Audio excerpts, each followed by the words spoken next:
ওম শান্তি। আজকে তারিখ 5-3-2026 প্রাতঃ মুরলী। ওম শান্তি। বাপদাদা মধুবন। মিষ্টি বাচ্চারা জ্ঞানী আত্মারাই বাবার প্রিয়, সেই জন্য বাবার সম মাস্টার জ্ঞান সাগর হও। প্রশ্ন: কল্যাণকারী যুগে বাবা সকল বাচ্চাদের কোন স্মৃতি স্মরণ করান? উত্তর: বাচ্চারা, তোমরা 5,000 বছর হয়ে গেছে, তোমরা নিজের ঘর ছেড়ে এসেছো, তোমরা 5,000 বছরে 84 বার জন্ম নিয়েছো, এখন এ হলো অন্তিম জন্ম, বানপ্রস্থ অবস্থা। তাই এই অন্তিম জন্মে পবিত্র হয়ে বাবাকে স্মরণ করো। গীত: জল সাগরে জলে উঠে ঝাড়বাড়ির শিকা। ওম শান্তি। বাচ্চারা একথা বুঝেছে যে ভগবান এক, গড ইজ ওয়ান, সকল আত্মাদের পিতাই এক, তাকে পরম পিতা পরমাত্মা বলা হয়। সৃষ্টি রচিতা হলেন একজনেই, অনেক হতে পারে না। এই সিদ্ধান্ত অনুসারে মানুষ নিজেদের ঈশ্বর বলতে পারে না। এখন তোমরা ঈশ্বরীয় সেবার নিমিত্ত হয়েছ।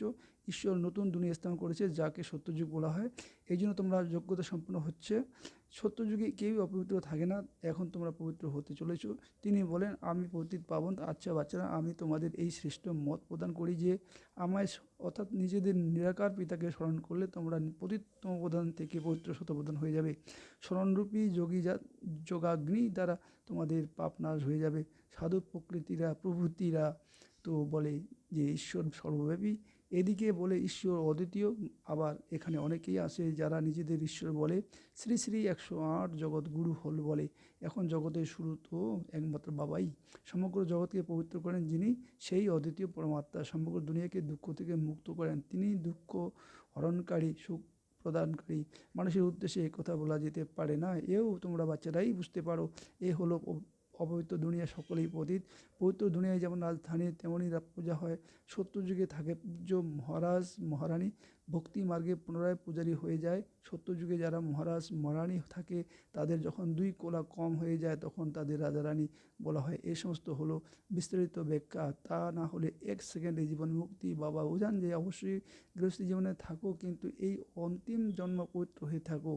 এখন বানপ্রস্থ অবস্থা, বানপ্রস্থ বা শান্তিধাম একই কথা, যেখানে আত্মারা ব্রহ্মত্বে নিবাস করে, যাকে ব্রহ্মাণ্ড বলা হয়। বাস্তবিক আত্মারা কোনো ডিম্বাকৃতি বিশিষ্ট নয়, আত্মা হলো নক্ষত্র। বাবা বুঝিয়েছেন যে এই ড্রামায় যত আত্মারা রয়েছে সকলেই অভিনেতা। যেমন অ্যাক্টররা নাটকে পোশাক বদল করে বিভিন্ন ধরনের পাঠ প্লে করে, এ হলো অলৌকিক ঈশ্বরীয় জগতের নাটক। আত্মারা এই সৃষ্টিতে 5 তত্ত্ব নিমিত্ত শরীর প্রবেশ করে পাঠ প্লে করে প্রাম্ভ থেকে। পরমাত্মা এবং ব্রহ্মা বিষ্ণু শঙ্কর সকলেই একটা নাটকে পার্ট প্লে করার জন্য বিভিন্ন প্রকারের পোশাক পাওয়া যায়। ঘরে সকল আত্মারা শারীরিক বিহীন থাকে। পুনরায় যখন 5 তত্ত্বের শরীর তৈরি হয়, তখন তার মধ্যে প্রবেশ করে 84টি শরীর প্রাপ্ত হয়। তাহলে এগুলি নাম পরিবর্তন হয়। আত্মার নাম তো এক। যখন শিব বাবাই তো হলেন পতিত পাবন, ওনার নিজের শরীর নেই, শরীরের আধার নিতে হয়। তিনি বলেন, আমার নাম শিব, যদিও পুরানো শরীরে আসি। ওনার অর্থাৎ ব্রহ্মার শরীরের নাম ওনার নিজের, ওনার ব্যক্ত নাম হয়েছে, আবার অব্যক্ত নামও দেওয়া হয়েছে। এক ধর্মাবলম্বী যখন অন্য ধর্মে ধর্মান্তরিত হয়, তখন তার নাম পরিবর্তন হয়। তোমরাও শূদ্র ধর্ম থেকে পরিবর্তিত হয়ে ব্রাহ্মণ ধর্মে এসেছো, তাই নাম পরিবর্তন হয়েছে। তোমরা দেখো যে শিব বাবা থ্রু ব্রহ্মা, শিব বাবা হলেন পরম পিতা পরমাত্মা, ওনার নাম পরিবর্তন হয় না। শিব বাবা ব্রহ্মার দ্বারা আদি সনাতন দেবী দেবতা ধর্মের স্থাপনা করেছেন, যা প্রাপ্ত প্রায় লুপ্ত হয়ে গেছে। যারা পবিত্র পূজনীয় ছিল তারাই পতিত পূজারী হয়ে গেছে।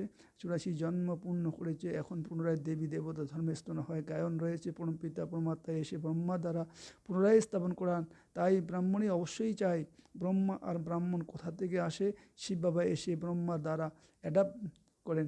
তিনি বলেন, তোমরা আমার শিব বাবার সন্তান তো হয়েই আবার ব্রহ্মার দ্বারা পৌত্র হয়ে যাও।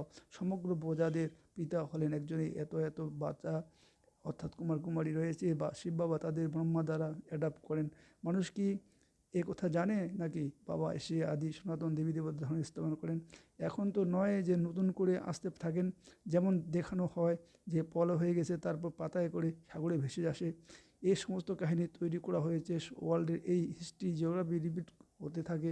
আত্মা অমর, তার পাঠও অমর, সেই পাঠ কখনো মুছে যায় না। সত্যযুগে সেই লক্ষ্মীনারায়ণের সূর্যবংশী রাজ্যই চলতে থাকে, এর কখনো অদল বদল হয় না। দুনিয়া নতুন থেকে পুরানো, পুরনো থেকে নতুন হতে থাকে। প্রত্যেকে অবিনাশী পাঠ প্রাপ্ত করেছে।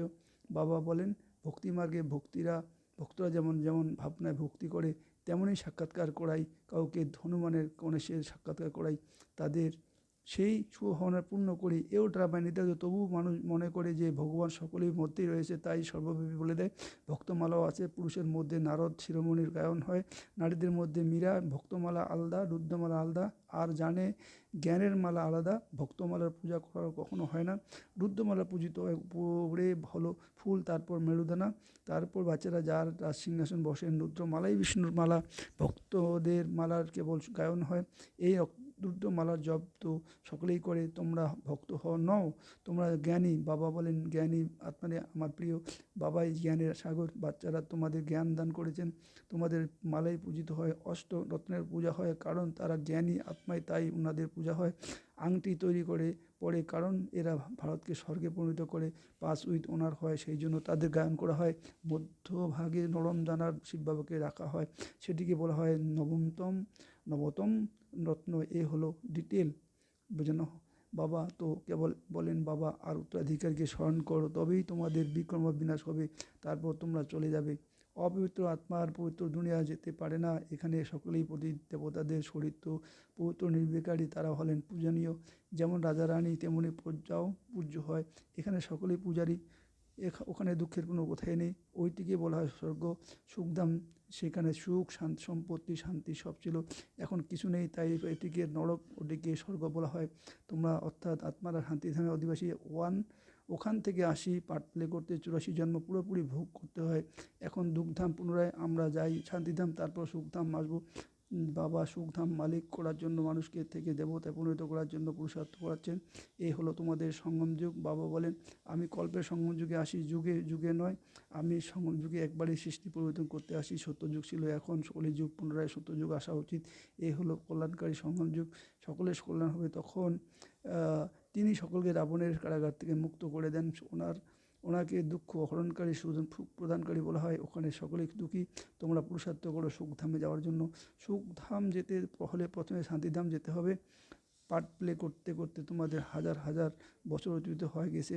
বাবা বোঝান যে 5000 বছর অতিবাহিত হয়ে গেছে, তোমরা নিজেদের ঘর পরিত্যাগ করছো। এর মাঝে তোমরা ভারতবাসীরা 84 জন্ম নিয়েছো, এখন তোমাদের অন্তিম জন্ম। সকলে বানপ্রস্থ অবস্থা, সকলকে যেতে হবে। গায়নও রয়েছে জ্ঞানের সাগর বা রুদ্র। এ হলো শিব জ্ঞানযজ্ঞ। পতিত পাবন হলেন শিব, পরমাত্মা হলেন শিব। রুদ্র নাম ভক্তরা রেখেছে, ওনার আসল নাম একমাত্র শিব। শিব বাবা প্রজাপিতা ব্রহ্মার দ্বারা স্থাপনা করান। ব্রহ্মা একজনই, ইনি পতিত, পরে তিনি পবিত্র বলে পরিচিত হয়ে যান।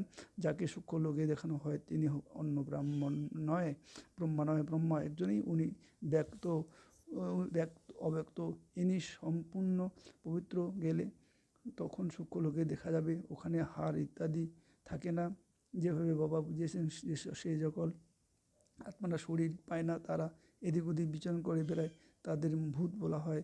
যতক্ষণ না পর্যন্ত শরীর ধারণ করতে পারে ততক্ষণ এদিক ওদিক ঘুরে বেড়ায়। তাদের মধ্যে কেউ ভালো হয়, কেউ আবার মন্দ হয়। সেই জন্য বাবা প্রত্যেকটি কথা বুঝিয়ে দেন, তিনি জ্ঞানের সাগর, সেই জন্য অবশ্যই বোঝাবেন।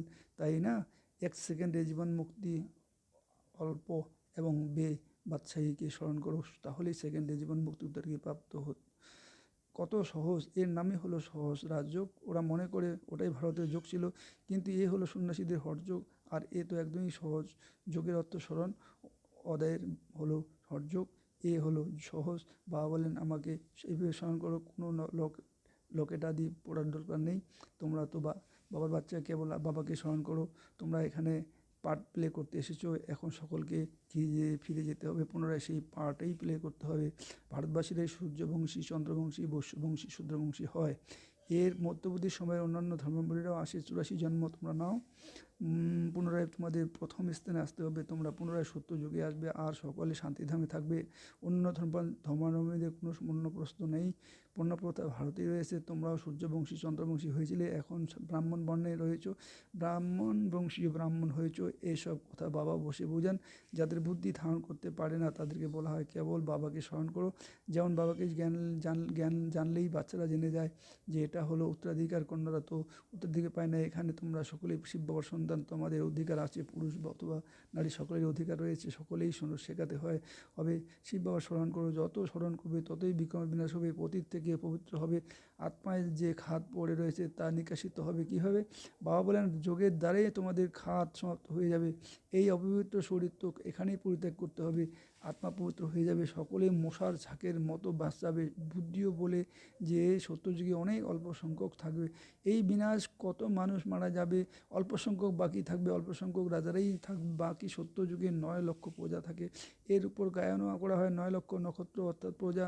বৃক্ষ প্রথমে ছোট হয়, পরে বৃদ্ধি পায়। এখন তো কত আত্মা বাবা আসেন, সকলেই গাইড হয়ে নিয়ে যান। আচ্ছা, মিষ্টি মিষ্টি হারানিধি বাচ্চাদের প্রতি মাতা পিতা বাপদাদা স্মরণে স্নেহ সুমনা সুপ্রভাত। আত্মাদের পিতা আত্মারূপী বাচ্চাদেরকে জানাচ্ছেন নমস্কার। ধারণার জন্য মুখ্য সার 1 নম্বর হলো যোগাগ্নি দ্বারা বিক্রমের খাতকে ভস্মিত করে পবিত্র হতে হবে। এখন বানপ্রস্থ অবস্থা, তাই ঘরে ফেরার জন্য সম্পূর্ণরূপে প্রধান হতে হবে। 2 নম্বর, এই কল্যাণকারী যুগে বাবার সমান দুঃখ হরণকারী সুখ প্রদানকারী হতে হবে। বরদান সদা কম্বাইন্ড স্বরূপে সত্যি দ্বারা মুশকিল কার্যকে সহজে বানানো ডবল লাইট ভব। যে বাচ্চারা নিরন্তর স্মরণে থাকে তারা সদা সাথে অনুভব করে, তাদের সামনে কোনো সমস্যা এলে নিজেকে কম্বাইন্ড অনুভব করবে, ঘাবড়ে যাবে না। এই কম্বাইন্ড স্বরূপে স্মৃতিগুলো যে কোনো মুশকিল কার্যকে সহজ বানিয়ে দেয়। কখনো কোনো বড় বিষয়ের সামনে এলে নিজের বোঝা বাবার উপর রেখে নিজে ডবল লাইট হয়ে যাও, তাহলে ফরিস্তার সমান দিনরাত খুশিতে মনে মনে ডান্স করতে থাকবে। স্লোগান, যে কোনো প্রকারের কারণের নিবারণ করে যারা সন্তুষ্ট থাকে আর সন্তুষ্ট করে তারাই হলো সন্তুষ্টমণি। অব্যক্ত ইশারা নিশ্চয়ই ফাউন্ডেশনকে মজবুত করে সদা নির্ভয় এবং নিশ্চিন্ত থাকো। শ্রীমদ অনুসারে প্রত্যেক কদম হলে সদা নিশ্চিন্ত থাকবে, আর নিশ্চিন্ত থাকলে সদা সদাত্ম নির্ণয় দেবে। যখন নির্ণয় যথার্থ হবে তখন বিজয় অবশ্যই হবে। ত্রিকালদর্শী আত্মারা সদাই নিশ্চিত থাকে, কেননা তারা এই বিষয়ে নিশ্চিত থাকে যে আমাদের বিজয় হয়েই আছে। ওম শান্তি, ওম শান্তি, ওম শান্তি।